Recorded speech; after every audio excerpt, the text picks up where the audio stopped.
Hello everyone.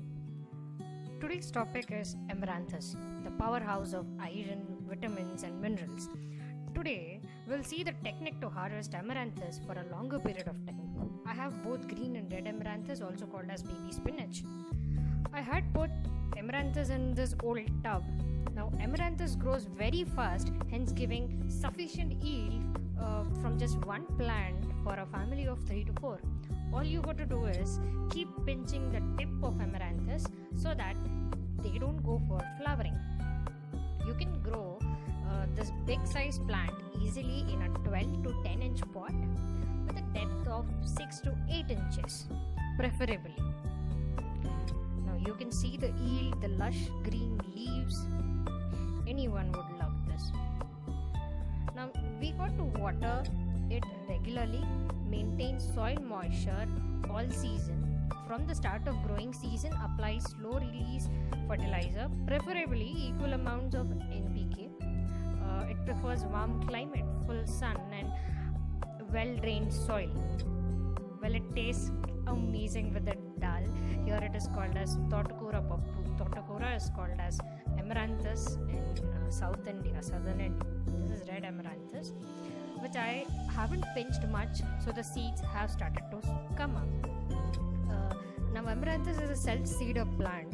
Few days after forming of flowers, we see seeds falling off by themselves. We pluck the plants and dry them off for seeds. Here is a demo of how to get seeds from Amarnthus. You can store them for the next season or sow them right away. This is an all-season crop.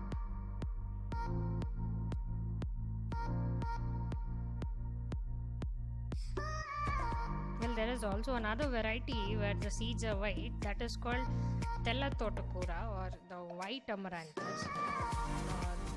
Now the variety which I have, they have black color seeds.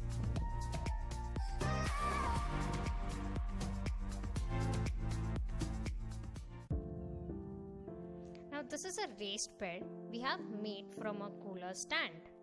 All those seeds we have sowed in them. You can see green Amaranthus over here. This is spinach. That's how the setup looks.